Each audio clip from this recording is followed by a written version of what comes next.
Hello, welcome to my channel. शुक्रगुजार हूँ अपना कीमती टाइम निकाल के मेरी वीडियोस देखने के लिए, पसंद करने के लिए, अच्छे अच्छे कमेंट्स करने के लिए। और छोटी सी रिक्वेस्ट है, अगर अभी तक आपने मेरा चैनल सब्सक्राइब नहीं किया तो प्लीज़ कर दीजिए और वो घंटी का बटन भी दबा दें। वो सेकंड ही लगता है, उसको ज़्यादा देर नहीं लगती। और मेरा वीडियोस एंड तक देखा कीजिए, क्योंकि जो वीडियो वो मेरी मोटिवेशन के लिए मैं शुक्रगुजार रहूँगी अगर आप मेरी वीडियोस एंड तक देखें। तो मेरी एक वीडियो आपने देखी होगी जो मैंने डायबिटीज़ के लिए बनाई थी, घरेलू नुस्खे और थोड़ा बहुत डायबिटीज़ के बारे में। तो आज मैं उसका पार्ट 2 बनाने जा रही हूँ। उस वीडियो में मैंने आप लोग से प्रॉमिस किया था कि मैं बनाती रहूँगी। जैसे बहुत सारी लोग जानते हैं या जो अभी तक मेरी वीडियोस देखते हैं वो जानते हैं कि मैं मेडिकल से मेरा ताल्लुक़ है। तो सोचा कि अपने व्यूअर्स के साथ छोटी छोटी घरेलू चीज़ें जो हैं, जो आप घर में करके अपनी शुगर को कंट्रोल रख सकते हैं, तो वो मैं शेयर करना चाहूँगी आप लोगों के साथ। तो मुझे मेरी नीस ने ये सजेस्ट किया था कि आप जो है वो इसके बारे में भी बात किया कीजिए। लेकिन मैं जब दाऊद के बारे में बात करती हूँ, अपने बेटे के बारे में, क्योंकि ये चैनल तो मैंने दाऊद के लिए ही, उसकी यादें आपके साथ शेयर करने के लिए बनाया था, तो मैं बिल्कुल सारा कुछ ही भूल जाती हूँ। तो शायद उसने मुझे ये सजेस्ट इसलिए किया हो कि शायद मेरा ध्यान किसी और तरफ जाए, मैं इस पे स्टडी करूँ और आप लोगों के साथ शेयर करूँ तो ध्यान बढ़ जाए। शुक्रगुजार हूँ उसकी भी और आप सबकी भी, मेरी इस जर्नी में मेरे साथ जुड़ने के लिए, मेरे साथ चलने के लिए, मेरे दुख को समझने के लिए, मेरे लिए दुआएं करने के लिए बहुत शुक्रगुजार हूँ। तो आज पार्ट 2 बनाने जा रही हूँ डायबिटीज़ के बारे में। मैं चाहूँ तो चार्ट बना के बोर्ड पे लिख के मैं आपको बहुत कुछ बता सकती हूँ, लेकिन वो जब मैं भी पढ़ती हूँ या क्लास में सुनती हूँ तो आधा ऊपर से गुजर जाता है। तो मैंने ये सोचा कि क्यों ना वो जो चीज़ें मैं करती हूँ या मैं लोगों को सजेस्ट करती हूँ करने के लिए, तो वो सीधी सीधी बातें, घरेलू बातें, आम बातें आपके साथ शेयर की जाएं जो याद रह जाती हैं। जो हम बोर्ड पे लिखते हैं, अनलेस कि आपने इम्तिहान दे के पास होना होता है फिर आप याद रखते हैं, वरना तो इधर से सुन के इधर से निकाल देते हैं। बहुत सारी बातें हम भी क्लास में सुन के इधर से इधर निकाल देते हैं, लेकिन जो कोई सजेशन रह जाती है या अगर कोई रेसिपी ज़बानी बता रहा हो तो वो ज़्यादा याद रह जाती है। ये कहना चाह रही हूँ, बजाय ये कि आप किताब में से पढ़ें और फिर बनाने की कोशिश करें, या वो कहें जी आधी चमची 100 ग्राम ये तो 300 ग्राम ये, वो ना मुझे कभी उसकी समझ आई है और ना ही मैं ऐसी चीज़ें फॉलो करती हूँ। वो इम्तिहान देने के लिए याद कर लेते हैं, लेकिन आम ज़िंदगी में हम ऐसी चीज़ें इस्तेमाल नहीं करते। और मेरा ख़्याल है आप मेरे साथ इस बात को ज़रूर सहमत करेंगे, आप मेरी इस बात को कि जो बातें हम आपस में एक दूसरे से करके, या मैं आपको बता सकूँ या आप मुझे बता सके, जो वो याद रह जाती हैं, ये 100 ग्राम, 30 ग्राम, 50 ग्राम, ये ज़्यादा याद नहीं रहती। मेरा ये ओपिनियन है। तो आज मैं आपके साथ शेयर करने जा रही हूँ कि क्या खाने आप खा सकते हैं, कैसे आप अपनी सेहत का ख्याल कर सकते हैं, कैसे आप अपनी शुगर को कंट्रोल कर सकते हैं, कैसे आप अपनी शुगर को ज़्यादा बढ़ने से बचा सकते हैं, कैसे आप घर छोटी छोटी अपनी ज़िंदगी में छोटी छोटी चीज़ों को चेंज करके आप कैसे मैं इसको बीमारी नहीं कहती, ये कंडीशन है, ये बीमारी नहीं है। तो ये हमारे एक कंडीशन है जिस पे हम कंट्रोल पा सकते हैं। मैंने अपनी पिछली वीडियो में भी ये बात कही थी कि ये कुदरत की तरफ से हमें फेवर है, स्पेशली डायबिटीज़ 2 जो है उसमें ये है कि आप इतने बड़े हो जाते हैं कि आपने मुंह में क्या डालना है वो सोच के डालेंगे, आपने क्या खाना है, क्या आपके लिए बेहतर है, क्या आपके लिए नहीं बेहतर है, आप डिसाइड कर सकते हैं, बजाय ये कि एक छोटा बच्चा जिसको हो तो उसके लिए मुश्किल हो जाता है। तो ये मैं तो बढ़ते आगे। तो आज जो है वो हम जो है वो क्या खाने चाहिए वो उस पर बात करेंगे। तो पिछली वीडियो में मैंने आपको बताया था कि आप चावल भी खा सकते हैं, आप आम भी खा सकते हैं। मेरे हिसाब से, मेरी रिसर्च के हिसाब से, जो किताबें मैं पढ़ती हूँ या जो मैं अपने मरीज़ों को सिखाती हूँ, क्योंकि हमें उनको तालीम भी देनी होती है, तो टीचिंग जिसे कहते हैं, जो मैं उनको सिखाती हूँ उसके अनुसार आप हर चीज़ खा सकते हैं, लेकिन आपको पोर्शन का ख्याल करना होता है कि मिकदार जिसे हम कहते हैं, मिकदार का ख्याल करना चाहिए। पिछली वीडियो में मैंने बताया था अगर आपका चावल खाने को दिल कर रहा है तो आप अगर आधा कप चावल है तो 1 कप दाल में अगर आप खिचड़ी बना के खाते हैं, उसमें थोड़ी सब्जियां ऐड कर लेते हैं, तो वो उससे आपकी शुगर ज़्यादा नहीं जाएगी। मेरी बात को सेकंड करने के लिए, मेरी बात को मानने के लिए या समझने के लिए आप ये तजुर्बा करके भी देख सकते हैं।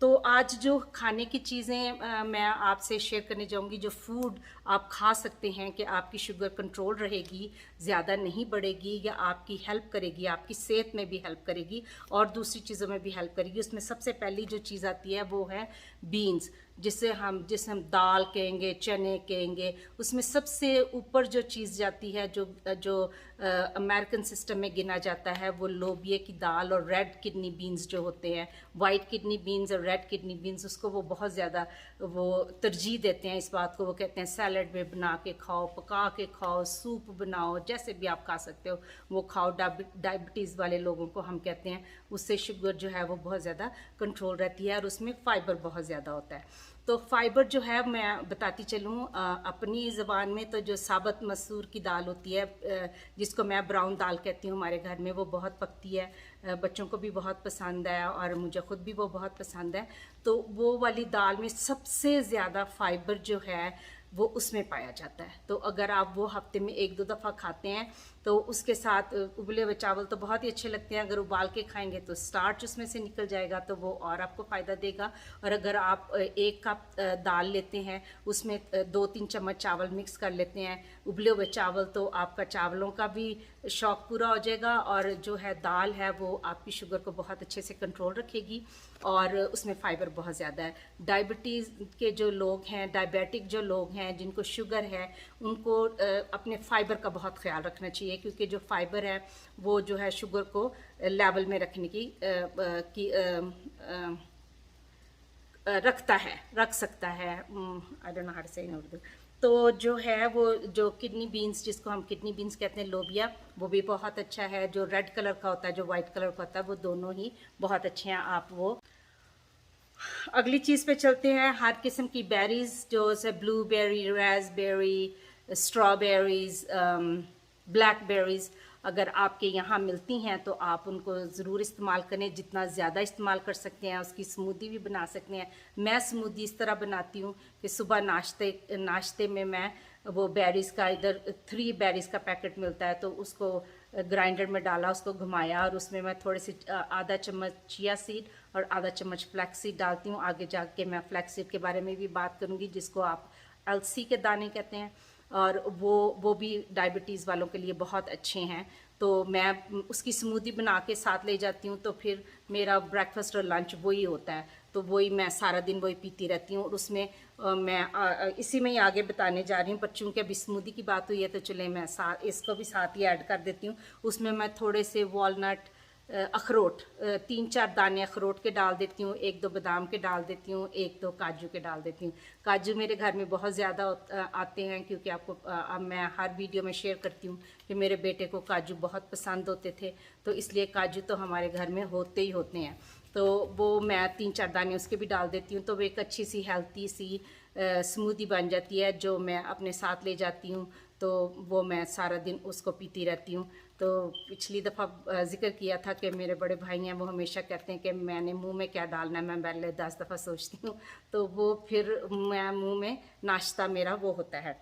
आगे चलें तो जो है आप जो है ऑट मील, दलिया जिसे कहते हैं, ऑट मील भी होता है और दलिया भी होता है। आप नाश्ते में वो खा सकते हैं। उसमें चीनी जो है खुदारा, वो जो आर्टिफिशियल चीनी मिलती है, आर्टिफिशियल स्वीटनर्स जो मिलते हैं, वो ना इस्तेमाल करें। आप दलिए को वैसे ही पका लें और उसमें 1 चम्मच शक्कर बहुत अच्छी है, गुड़ बहुत अच्छा है, वो जो रिफाइन ना हो, जो ब्राउन कलर का, डार्क कलर का हो, वो इस्तेमाल करना चाहिए। क्योंकि जो सफ़ेद शक्कर और सफ़ेद जो गुड़ है, वो उन्होंने उसमें कुछ केमिकल डाल के उसको किया होता है। तो अगर आप इस्तेमाल कर सकते हैं शक्कर जो है वो ब्राउन वाली शक्कर, तो वो अच्छी है। 1 चम्मच वो कम कर लें, लेकिन कुदरती चीज़ इस्तेमाल करें।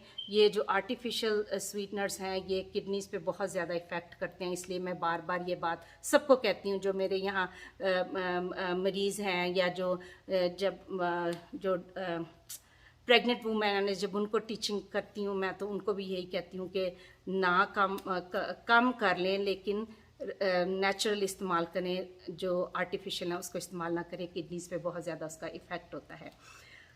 आगे चल के बात कर लेते हैं एग्स की, अंडे। अंडे बहुत अच्छा है, उसमें बहुत ज़्यादा प्रोटीन होती है, वो डायबिटिक लोगों के लिए बहुत अच्छे होते हैं। सबसे बड़ी बात ये फिलिंग होते हैं। दलिया भी जो है जब आप खा लेंगे तो आपको काफ़ी देर तक भूख नहीं लगेगी।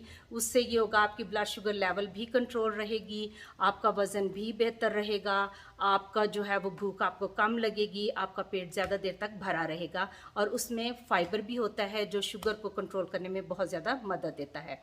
तो जो अंडे हैं वो भी अगर आप किसी दिन 2 अंडे सुबह चाय के साथ खा के देखें सुबह, आपको काफ़ी देर तक भूख नहीं लगी, एटलीस्ट मुझे तो नहीं लगती।